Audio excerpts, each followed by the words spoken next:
Ladies, gentlemen, children of all ages, welcome to another CryptoManiacs podcast. You like that? See that excitement and energy? I, Was that I, pretty good? I, That's good. I like how you got very theatrical with that. Yeah. Those acting lessons you're taking must be paying off. Oh, definitely, definitely. I see summer stock in your future. Oh, dude, I actually, fun story. I was actually in two. I was in a feature film once, and I was in a music video once, and my acting in the music video drew accolades. I'll share it too. I'll share you the video one day. It's pretty fun. I was a landlord in the video, and a starving musical artist didn't have enough money for rent, so I kicked him out. Impressive, Dude. impressive.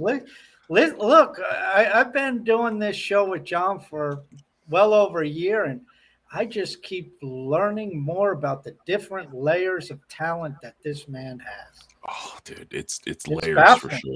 sure. Baffling. Yeah. Guys, welcome to the show. This is stream number 3 for me on Elon's Starlink. Did you know that Elon's been missing off of Twitter for 9 days? Did you know that? I caught something about that, and actually, I caught it a few days ago, and I didn't pay. I mean, obviously, I don't pay much attention to Twitter in general, but I do follow Tesla, obviously, because I have shares in that, and Right.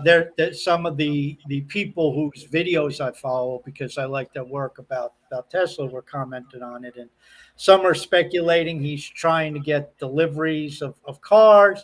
Some were speculating he's on a gag order because they're really shutting down or closing the deal with Twitter. Some say he's with the network people and they got the information on the bots and that Elon's locked in a room with all those smart people ripping through the number of bots.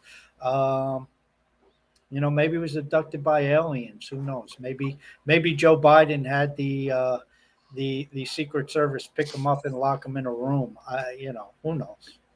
I'm excited to know where he's doing. A popular opinion is that he's buying a whole lot of Hive, and he was responsible for the pump this week. Yeah, he flew to Korea to do that. Right. Yeah, and only used Upbit.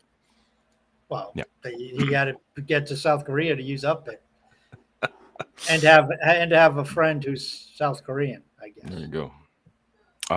So yeah, we got the question and answer session. This It is Friday. This fine or afternoon for some of us and morning for others. Anyways, we got your questions. I'll load up the page. Not a ton of questions, but some interesting ones. A wide range of topics. So again, apologies if you hear noise in the background. There's no door where I'm living now, so there's kids screaming, and I'm just saying I'm doing my best to mute myself during times of task talking and me sitting here nodding in agreement. So yes. So what you're saying is to load up until your kids turn like 10, just load up on developers, so you just sit there silently for the next 8 years. Or send them outside and let them play outside. That'd be well. The best. I can't control that. I mean, Yeah. That's your job. Open the door, push them out. Yeah, I did that to the dogs. The dogs are all outside, but yeah. Anyways, here we go. Happy Friday, happy question and answer day. So here's a secret. Stop stopping. Let me get this off of this so you see us instead of that. Stop stopping is kind of what we're saying, especially in this day and age of the cryptocurrency being in a bear market and all of this nasty stuff that's going on. This is when most people give up. This is when most people on Hive that have decent account sizes crushed it last bear market. When they stayed the course, they kept going, they kept moving up. So stop stopping for the love of everything that's good in the world. Unicorns while you're doing that. First question. Lisa, how do I find out how many resource credits I have in my Hive account? Is resource credit delegation something we are still waiting on, or can I do this already? Well, the answer second is it's in the next hard fork, which according to Block Trade's post yesterday, they'll know later this week or into next week, but they should be notifying the exchanges of it. So that he says it's on target for later this month now, since it is July, and that's what's included in there. Resource credits, you can see that through, what was the name of that? HiveDB.com, Well, you John? could check on Peak D too, right? Like I Peak don't, D, yeah, does Peak D tell it? yeah. You just Hive Stats may also tell it. I don't know if it pulls that information, but hell, you might be able to find it on Hive Blocks too if you enter your username in there. So there's a variety of sites that will pull up that information and tell you how much you have. If you go to the quickest way for me is if you go to Peak D and you hover over stats on the top left just by your username, it'll tell you the date you joined, when you were last active, vote value, your voting mana, your downvote mana, and then at the bottom it says your resource credits. I'm down to 85% because I claim free accounts all the time. So there you go. So that's how you find out your resource credits, Lisa. Well, and I would think your percentage of resource credits, and that'll show up in your HP power. So I mean it's resource credits and HP are similar. So if you have right. when you see that you only have 85% or 90% or 72% of your voting left, well that's pulling from your resource credits. The remedy for that is getting more Hive power. Yes. Hint, hint, nudge, nudge. Thank you for the question, Lisa. Hope that helps. Best start us up. This is John. He said, is there an actual need for more light nodes to help keep the Hive network stable? Well, I mean... Wait. Light nodes? Light nodes, that's a Hive engine thing. That's not Hive. Yeah. Yeah, So that's a Hive engine thing. I did this post yesterday. I did my honest review of Hive. This is my beef. Let's say. I guess we'll dive into this a bit. Hive engine, it's a great platform. Deluxe, their building's great. It's wonderful. This stuff needs to be flawless, like absolutely flawless, in my opinion. The layer 2 stuff, because if we are going to tell people to come and build and tokenize the web and this, that, and the third, this needs to be paramount. It needs to be as rock solid as like the Bitcoin network. Our light, I don't know. I'm not a technical guy. I don't know. I guess the more nodes, the better, the more decentralized. The more important thing for me is that this stuff actually works. This is what's important. It's easy to use. People can get it. They can understand it, but it actually works. That's what's more important. So whether light nodes are there, if they're needed or not, that's smart people can tell you that. Me, I just want the stuff to work. I want all the layer 2 stuff to work. I don't want witnesses going down. I don't want, nodes and APIs failing and this, that, and the third. And I get it. It's development. It's going to happen. We're growing. But if we are going to be, the blockchain we think we can become, it's important for me to have stuff actually working. So, yeah, that's my rant. Yeah, I mean, that's the time we're in. I don't care whether, you talk about Hive as the base layer, you talk about Hive Engine, you talk about applications like Leo Finance or CTP, you talk about games like Splinterlands. No offense, John, but you're secondary right now. I mean, Blaine's the most important. We're in the time of development. We're in the time of infrastructure. We need a lot of this base stuff built. And that's just, where we're at. I mean, you're always going to need it and it's going to need to be added. But, right now we're waiting for half to be rolled out. And as Holu said a couple of weeks ago when he was on, he said, well, half won't have smart contract capability, but it can be built to, it can be built and tied to it. Well, guess what that means? Somebody has to go out and develop the smart contract capabilities on there. So, that's going to require somebody or some group getting together and, putting together the code that handles that. It's just the time we're at. And Hive Engine was put together and thrown together, and it was a fantastic proof of concept, and in many ways is evolved into a powerful mechanism. But it is far from perfect. Do they need a lot more development? Yes. What development do they need? I have no idea.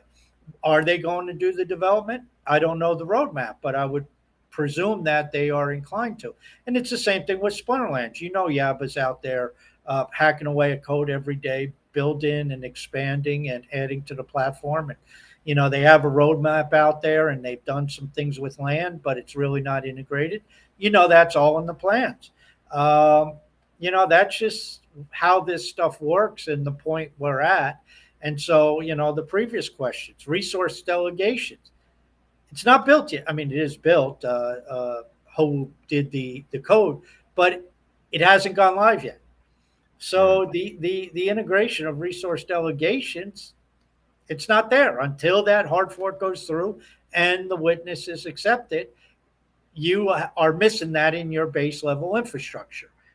Maybe by August 1st or August 10th, we will have it, and then, you know, then we look at the next thing. So, you know, that's just where we're at, and there is tech, and you know, all the complaints are, I would presume, the majority of the complaints about CTP and the stuff you guys are doing.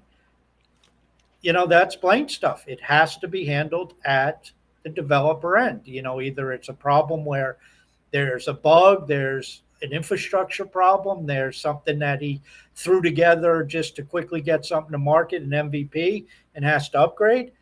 You know, that's just what needs to take place. And unfortunately, it can't be rushed. You really boosted his ego a little bit. I'm pretty sure he's listening on Vim. When you said that Blaine is more important than me, he's going to let me hear that for the rest of the weekend. So I appreciate that, Task. Thank you for that. Thanks. But he does that all the time anyway. He doesn't need me to put that idea in his mind. Right. No, he tells me all the time that I'm beneath him, and I accept it. That's fine. That's okay. It's okay. You just call him a rude fucking American and move on. There you go. Perfect. Yay, America. Thank you for the question. Yeah. Just say, hey, Blaine, you guys got Joe Biden. Shut up for the next 2.5 years. Dude, I ain't doing political stuff. We had enough the political rants on Facebook this past couple of weeks. Yeah. So I'm just quiet and sitting here taking pictures of my fire pit. That's what I did last night for Facebook content.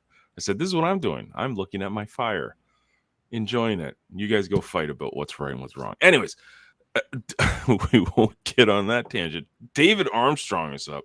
He says, when looking at the various cryptocurrency rankings on CoinGecko, I'm always trying to determine which ones were centralized versus decentralized. I could not find this information for the cryptos that are ranked, with the all the firms failing. I want to make sure I only deal with decentralized ones. Where can this information be found? I know Hive and Bitcoin both are decentralized, but I want to see which other ones might be as well. I mean, I live in my little bubble. Like, I literally live in my little Hive bubble. So the only two that I know are guaranteed 100% decentralized are Hive and Bitcoin. I don't know if there's information out there. Most of them have founder and founder stake. The majority of them do. I don't know where you could get this information. I mean, most. You could, if I could jump in on some of the proof of work, you could look at the mining information and find out that, which I don't think anybody, but I could be mistaken. I don't think anybody even comes close to Bitcoin. But then again, Bitcoin's run by about 5 major mining outfits. But again, I mean, a 51% attack on Bitcoin, you know, is Bcash, does it have the decentralization of the miners enough? I don't know.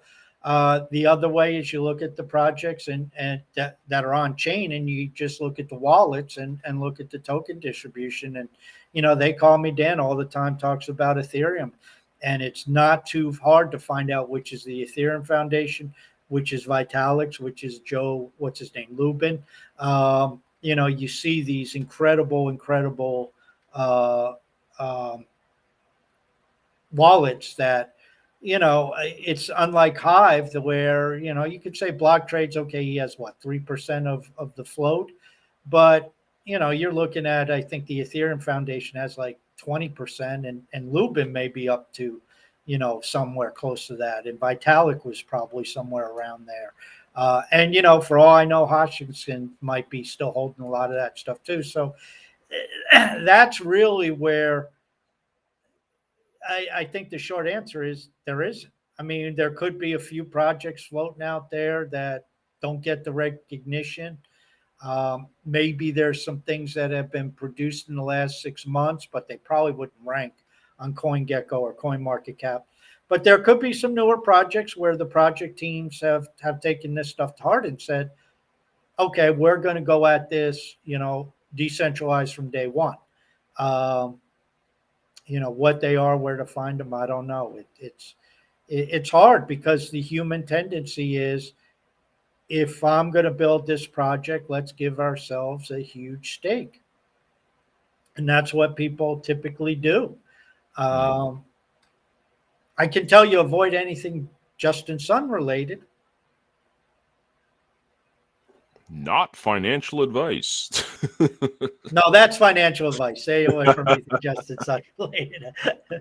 That's human advice, not financial. Okay, it's human advice. Yeah. A Forex broker did a post about that last night. Yeah, I did one about 3 days ago. Yeah. Yeah, crazy. Yeah, sorry, David. I don't know where that information can be found, but if you do a little bit of digging, like Tass said, you can definitely see, if there's accounts that have a whole bunch of the token, it's not decentralized. Well, and then the other side of it, but let's look at Leo Finance. Leo Finance isn't decentralized. Cal has most of it. He owns the URLs. It's now he may have given that information to other people, but at the end of the day, he has the URLs, he has the server access, all of that stuff. There's certain aspects that there's governance that he's spreading out, the token distribution. I haven't looked lately, but you might be able to make the case that's somewhat spread out. What we know from Cal is there's no VC money. That's the other thing you get into with some of these apps is you may look at it and say, is it decentralized? Well, who cares? Because it's VC money backed. So at a certain point in time, everything's going to flip. And that's not to say a centralized project is not a good thing. I mean, centralization in the short term is fantastic for efficiency. Decentralization in the short term is awful for efficiency. It's very slow. It's hard. It's spread out. It's counterproductive.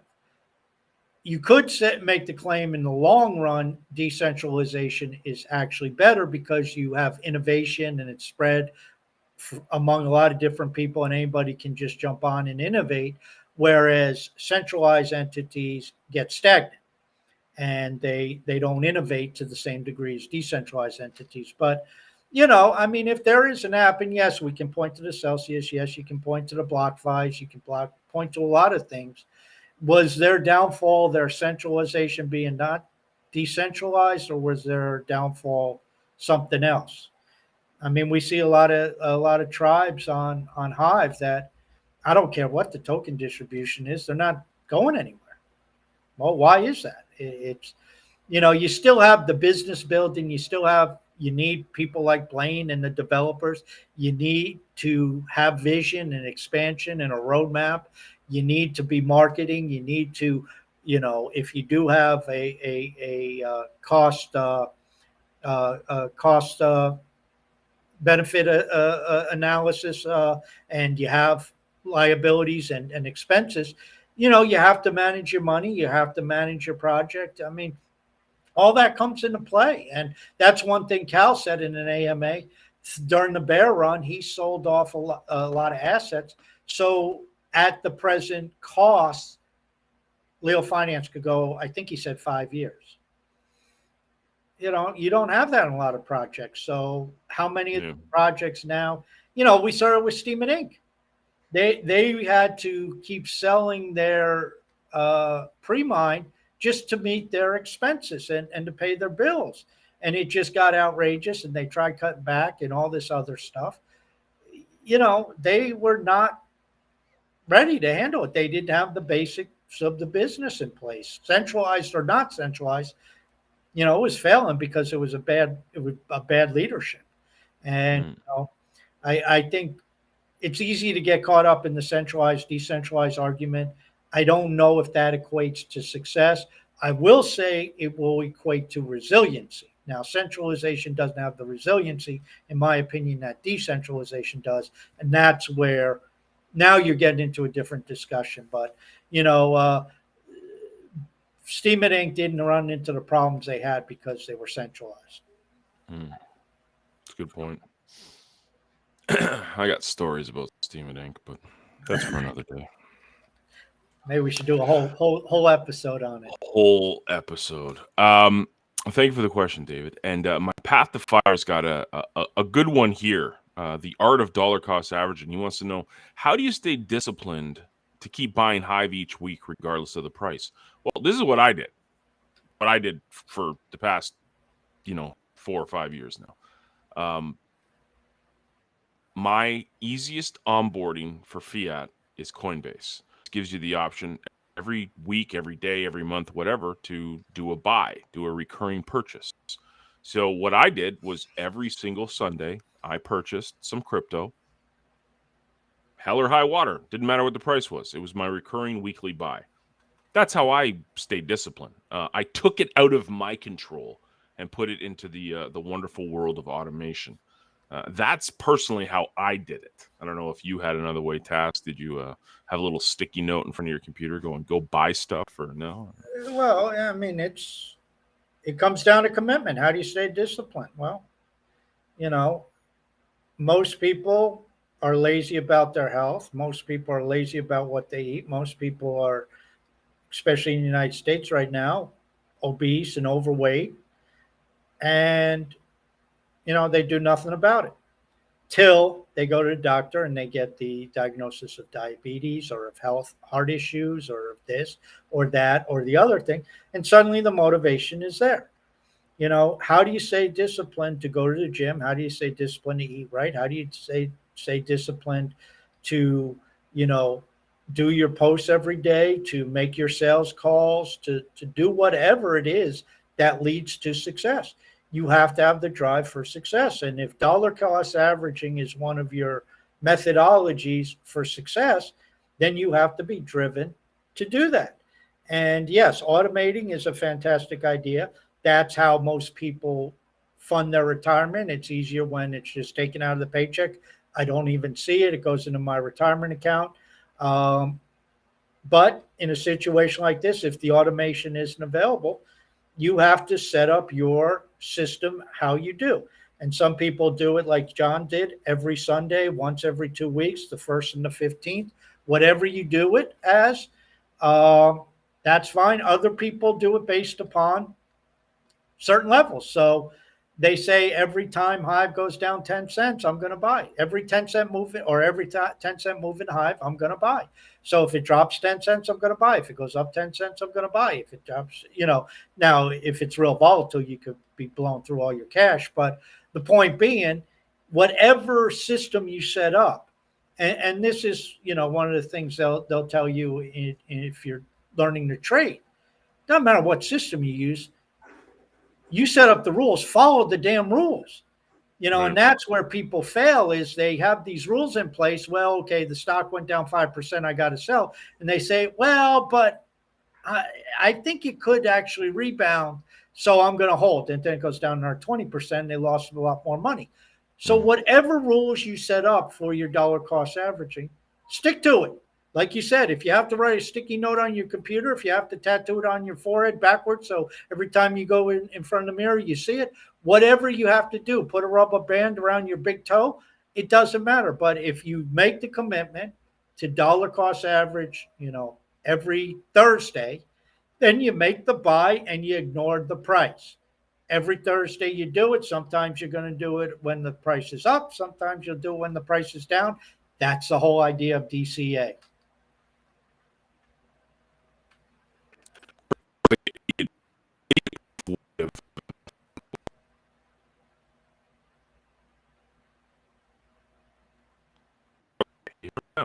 Yeah, Elon must have broken Starlink. He must be up there trying to.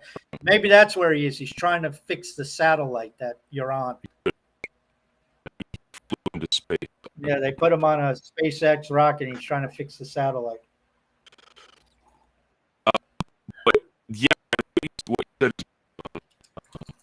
is interesting. I'm not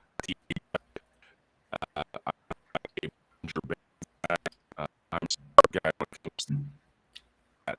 What I do know is that I can set up a recurring every couple of days, every week, 2 weeks, every month, and I don't need to think about it. That works for me. So, might not work for everybody.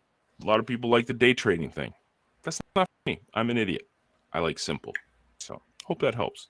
Path to fire. Next up, a tokenized society. Hello, maniacs. I'd like to know more about the DHF. What mechanisms are in place to ensure it doesn't run out of funds? Is that a risk? What could happen in that case? Well, it distributes 1% every day, but when you're distributing 1%, that if the fund doesn't go up, it ends up going down each day and ends up distributing less each day. Now, we've actually been seeing the fund increase because of the HBD stabilizer. And, maybe in the future, projects that get funded have to make the promise of putting back, let's say, 10% or something of their revenues into the fund. We may see that. But it's set up basically where it's 1%. So if there's $1 million, 1% is whatever, but then tomorrow it's a lot less. So, you're $10,000 less. So it's $9,900 or $9,990. And, it just keeps going down that way. But for now, we seem to be, with the stabilizer, increasing. And then, of course, don't forget there's also Hive in there. So if the price of Hive skyrockets and it gets to $5, the money in the DHF is a lot bigger than it is now. Yep. There you go. Hope that helps, tokenized. Thank you for the question. Fiber Frau is up. This is Kimberly. She said, is there any crypto projects that involve precious metals? Just wondering, as the hubby has given me the project of researching precious metals, real coins, as part of our retirement strategy. If there are any crypto things, sort of like Intex, that could be an additional inflation hedge. There was, we were actually involved in it when we started Bitcoin Bully way back in the day. Me and Blaine were Swiss Gold Global. That was what it. So it was like an online business where you bought precious metals, or you could buy mining contracts for different cryptos and stuff. This is when cloud mining was all the rage. I don't know about what's going on these days. I'm sure there's probably stuff out there. I know that there's that thing called Quicksilver, which is just like a monthly precious metals purchase. You can buy it monthly, but I don't think it's crypto related. I'm not really sure if there's any crypto related projects in precious metals or that tie the two together. Nothing now, but as far as I know, I don't know, Task, if you know of anything that's kind of tied. No, and precious metals are starting to be exposed as they're underperforming. I mean, we got 40-year highs in CPI, and gold's like $300-$400 off its all-time high. So, silver's gotten crushed. And I know the gold bugs will sit there and say, but it's manipulated. Well, if you're investing in a manipulated market, then why are you investing in a manipulated market? So, crypto and precious metals kind of go against each other, in my opinion. It's just, I don't get the idea of if our world is going into the metaverse and digitized and all this other stuff, and Bitcoin is so wonderful for all these properties, the store of value being little pieces of metal that come out of the ground doesn't make a whole lot of sense to me down the road. And, you could disagree, but is the digital world becoming more and more a bigger and bigger part of our lives? I think it's undeniable that it is. And is there a lot more wealth being generated in the digital realm than there was in the past. I think that's also undeniable. And I think cryptocurrency is just going to take this and put it on an even sharper trajectory, and create incredible wealth over the next 10 years. I think that wealth will dwarf what we've seen created in the physical world, because let's be honest, the laws of physics are very difficult to overcome, and they're slow. The laws of physics, to a large degree, don't apply in the physical world. So, it'll take me forever to send John a gold coin. For me to send some HBD to John takes about 3 seconds. That's just how things operate. So, value, and I need to put together a post on this, but value is really what people ascribe to it. And for years, we put value in the physical realm, but I think that's changing, because nobody can deny Google.com has no physical components to it, or very few, but that's worth a hell of a lot of money. Facebook.com is worth a hell of a lot of money. I mean, these are companies worth over $1 trillion. Maybe Facebook's not anymore, but they're worth hundreds of millions of dollars. And yes, the revenue stream is there, but you can't tell me that Facebook.com is not responsible for a huge amount of Facebook's market cap. And Instagram and WhatsApp, which again are just URLs and digital applications. So there's going to be a lot more of that. And what's the value of Hive? Well, according to the market cap, it's worth $150 million. What's physical about it? Maybe the servers that the blockchain, the software's resident on. That's about it. And you got 150 million, and many of us say this is vastly undervalued. So, that's where I think the Bitcoin maxis do have a little bit of a point. Bitcoin could become the store of value if it's agreed upon. The scarcity could help with that.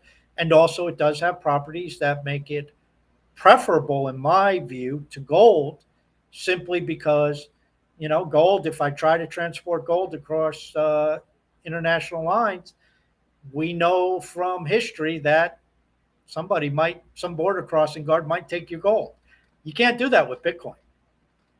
So, these are just things to keep in mind, that money and value and what we treasure changes over time. And a lot of it in this day and age is demographics. I mean, these millennials in the United States, which is now the largest population that we have in terms of number, they look at things totally different than the baby boomers in many ways. And that includes money. The baby boomers wrote checks. I bet a lot of these millennials don't even know how to write a check. Very few baby boomers have used payment apps. Many of these millennials, that's all they use is payment apps on their phone. So it's their idea of money is different. Their idea of store value is different. And it's going to keep changing as, these generations start to move into the workforce, start to accumulate the wealth, and us old fogies from previous generations start to move by the wayside. Adapt and change with the current times. That's also an entrepreneurial piece of advice too. Well, if I could jump in, John, I mean, just look in your business when you started 20 years ago, and you started, coaching and writing and talking about this stuff, whatever it was, 15 years ago or whenever you started. Look at the stuff you promoted then as what you need to do to be successful online, and compare it to, even 5 years ago, and let alone today. And even what you were promoting 5 years ago may be radically different from today. I mean, just look at how much has changed in 15 years, 10 years with the internet and internet marketing. It's probably mind-boggling. Oh, definitely. Like there's some truths that remain the same, like the importance of building relationships and, adding value to people's life. That doesn't change, but yeah, absolutely. The technology has changed. But I would make the case what you just pointed out there is not online or affiliate marketing. That's business business 101 Yeah. in general, customers, users, whatever you want to call them. But just if you focus on online marketing itself, the internet, what you did, the tools, the tactics, the approach, all of that, in your time, again, even in just probably the last 10 years, it's probably changed multiple times and orders of magnitude change versus what you were talking about in 2009, 2010, 2011. No argument from me. It's the truth. There you go. Thank you for the question, Fiberfrau. Appreciate it. NFT BBG says curation and writing short posts are easier. How about writing long posts? Have you experienced several days of inactivity in terms of content creation? How did you deal with it? No. No.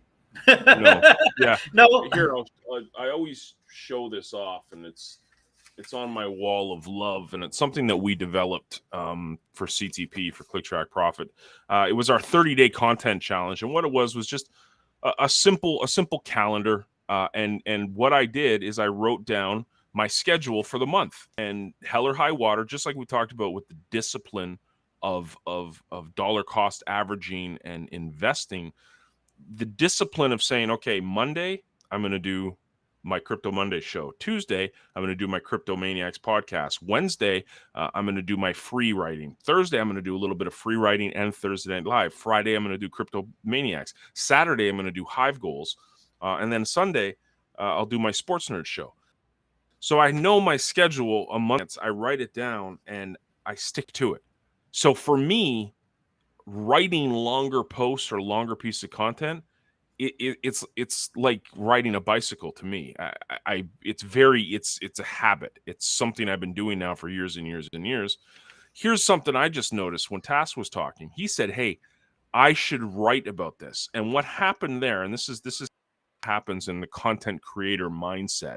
He gets an idea, it's stuck in his head. He may write it down, he may not, but he's going to act on it. So he gets inspired from what he sees, what he's talking about, what he's creating, what he's discussing, and there's an idea. So for me, if that was me, I would write it down, and I'd have little notes here in my journal on ideas and what I'd like to write about. So next week, because I know on Wednesday I need to do my free write, I have something to write about.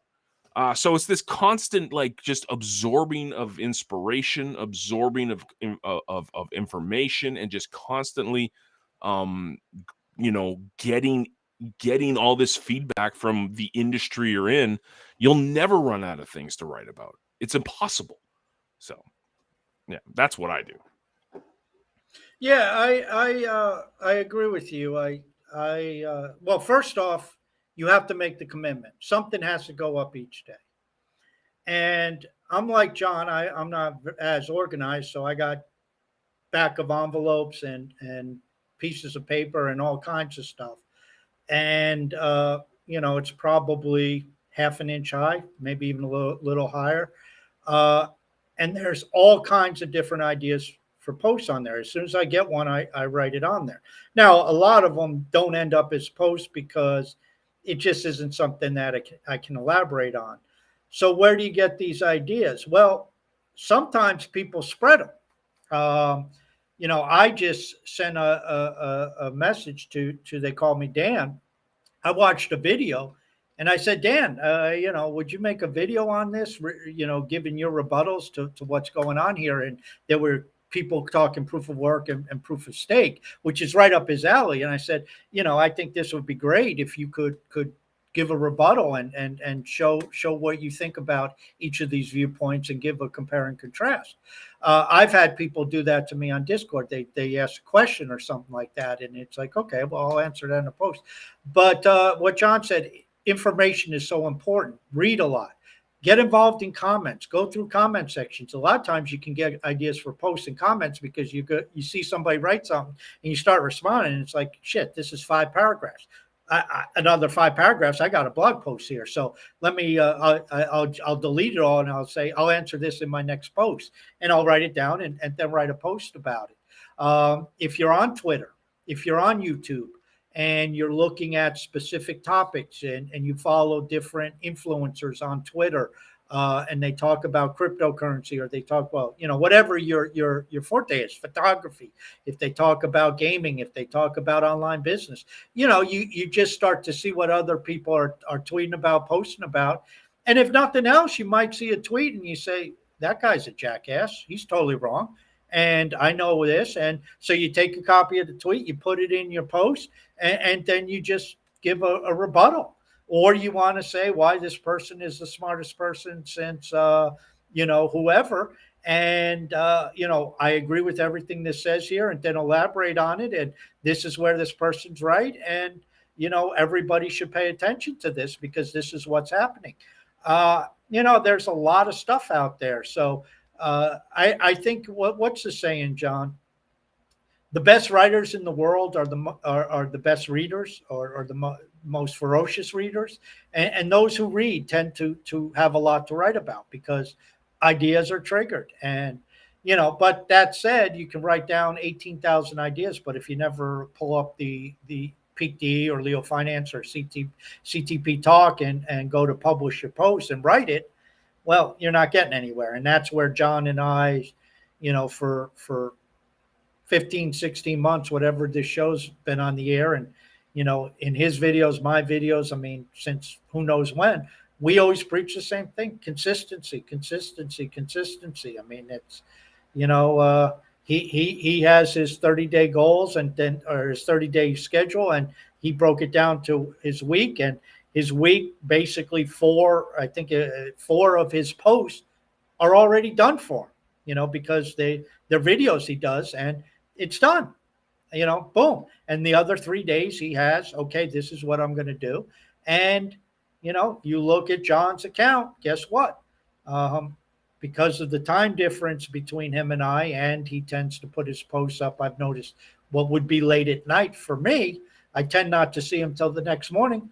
But when I scroll through my feed, guess whose posts I see down there? John's. And it's like clockwork on those days that he's actually writing his posts. So, it's just, there's no big mystery to this. And yes, there's times you go through writer's block. Well, if you're writing about cryptocurrency, go to CoinGecko and scroll through the news feed. Go through 3, 4, 5 pages of the headlines, and then click on what catches your attention and read those articles. By the time you're on your 3rd or 4th page, you'll have some ideas.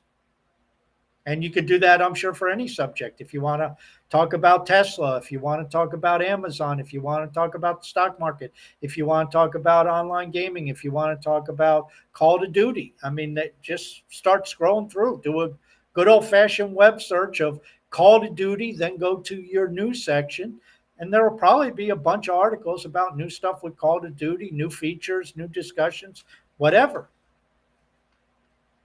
It's discipline. Just like we kept saying, this show, it's you go out there and you'll find all of the inspiration you need and content you'll need. Read a lot, dive into it, do your due diligence, research it. You'll find constant stuff to write about. Like let me ask you a question, John. Yes, sir. We started this show, I believe it was March of 2021. And we started initially, it was one show a week, and we did that for about a month, maybe month and a half. And then we did 2 shows a week. Since March of 2021, when we did the first show, the 1 a weeks for 5, 6 weeks, then the 2 a weeks since that point. How many shows have we missed? Not a lot. Like it's 0. Yeah. We have not missed a show. Now, we've delayed the time right a couple times for various reasons, usually when we had guests because they had conflicts, or like last year when you had to go do your thing and we had to do it a little earlier in the morning because you had other obligations. Even throughout your whole move, we didn't miss a show, didn't delay a show. I think there may have been one time where we had to change the day in the past 15, 16 months. Yeah, it's minimal, if anything. Yeah. And how often do we talk in between shows?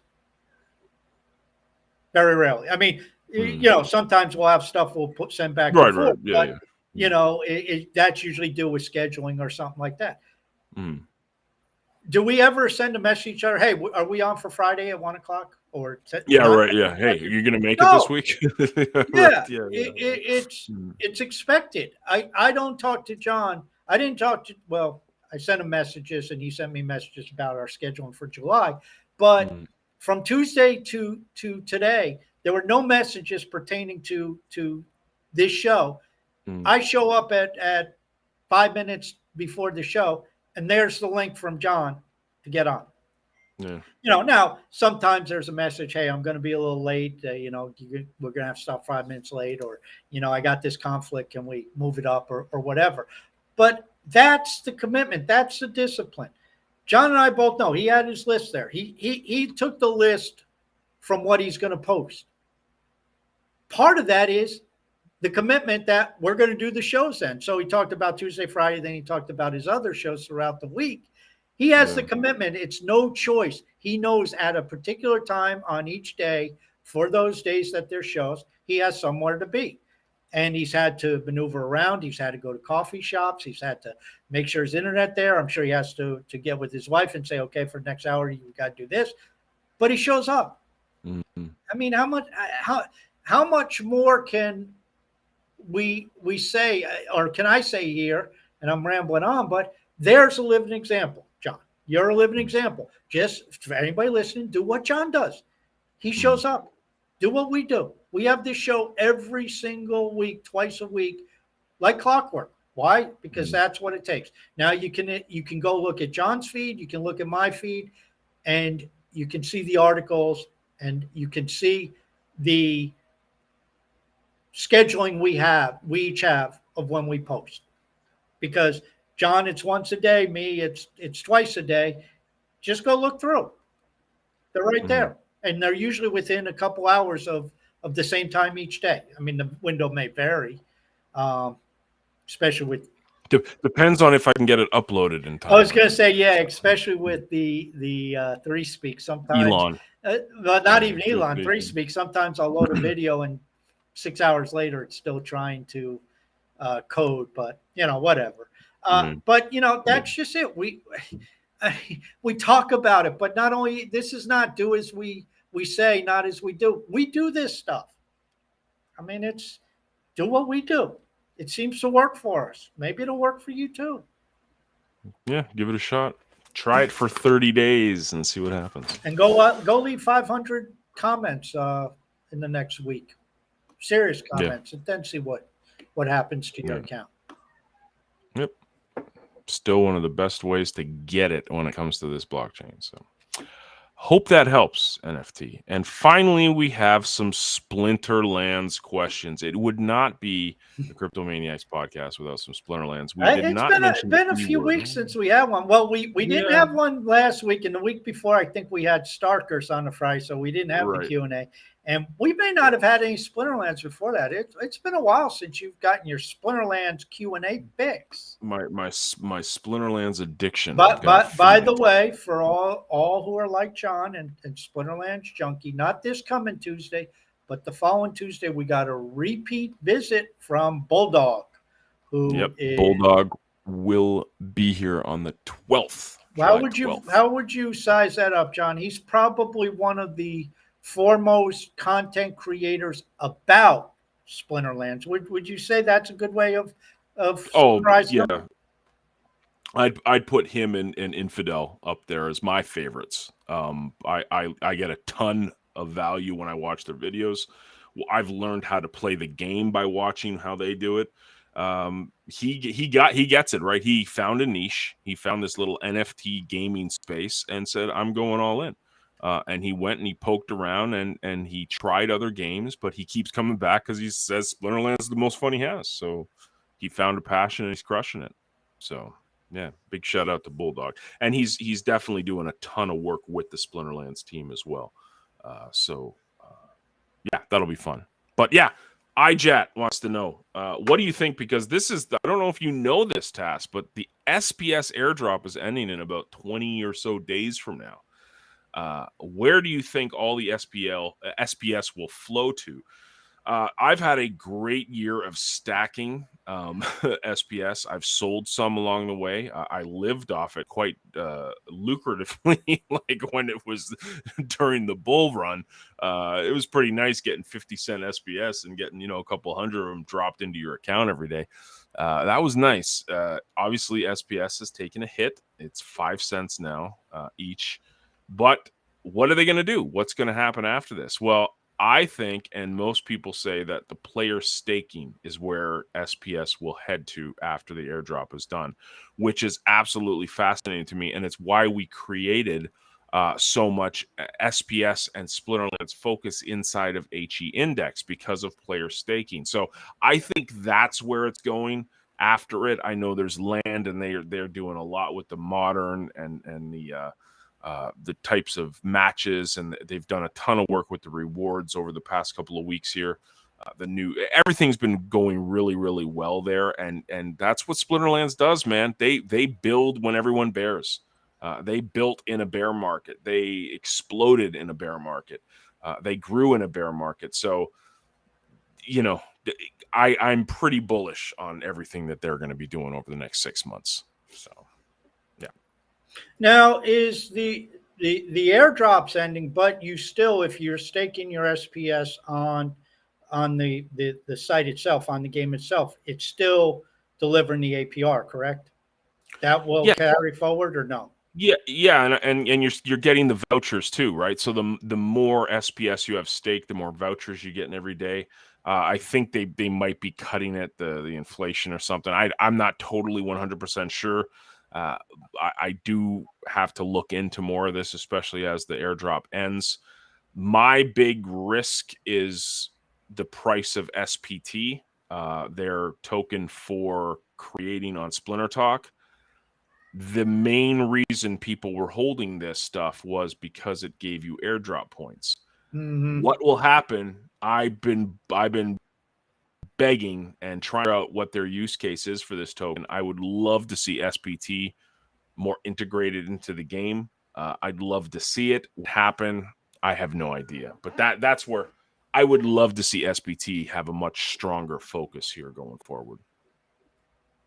Yeah, that makes sense. Yeah, it's anytime airdrops end, it's always a very interesting case, but yeah, it all comes down to the development. And, as we said earlier, people need to remember bear and bulls are words for the financial aspect of things. That deals with markets. Optimism, pessimism deals with projects. And, it's hard not to be optimistic about Splinterlands, even for somebody like me who's, 3 standard deviations removed from what the hell's going on. I only have a glance at what it is. I don't spend a lot of time. But what we said earlier, we know Yaba is sitting there hacking away at code. We know these guys are looking at developing the business aspect of things. We know they're looking at incorporating all the different aspects of things. And right now, it could seem a little haphazard. Well, they brought out land, and that's not really tied in. And SPS isn't really tied in. SPT, where does that stand? And this and that. Well, give them some time, and maybe they start tying it all together. And that's where you have the exponential explosion. And we know that, or we're led to believe that there's not going to be any stopping in what Matt and others are developing there. So, the markets are going to be the markets, but they're still working on the business end of things and the game end of things and the development end of things. And that's a lot of reason to be optimistic about Splinterlands. Will that turn into bull runs in the market? You would think at some point the market will wake up. When it does, who the hell knows? I mean, SPS may not have been worth 50 cents when it was at its peak in the bull, and I think it was closer to $1, and it may be worth a hell of a lot more than 5 cents right now. So markets are always insane, but the use case may get past the airdrop, and all of a sudden there's not as much SPS getting out there. Then you add the use case of player staking, and all of a sudden you might have a different game with the token. Yep. I'm bullish. I'm bullish on it all. That's the show, guys. Great questions, a diverse amount of questions. We talked about precious metals to Splinterlands and everything in between. I mean, that was pretty good. So thank you. And you know what we didn't talk about? What's that? We didn't talk about Ethereum. Oh, he had to go there. We didn't talk about Bitcoin price. Oh, And where will it be? Oh yeah. And of course, we didn't talk about the Cummies. Cummy token. I'll have to look up, see how the Cummy token is going. I'm gonna hypothesize, John, the Cummy token didn't move. Guys, thank you for watching and listening. Have a great weekend. Oh, John, before you go, I'm having a problem with my MetaMask. Do you have a couple pointers? Oh, this guy is just trolling me now, man. Like, guys, Tuesday we got Jerry the Farmer, so that will be a fun little talk. I think I mentioned it. Did I mention it on air last time? Jerry the Farmer, from what I can see, and I don't know him. He just showed up on Leo Finance, but he seems to have incredible knowledge about the DeFi world. He's been involved in a lot of different projects and always looking at different projects. And happily, he keeps coming back to Hive and Leo Finance and this type of stuff. So that should be a very, very interesting and insightful show. So hopefully we can get some insight and maybe a little sizing up of, you know what we have going on Hive here and with the related projects, Hive-based project is pretty good. Yeah. Pretty good place to be.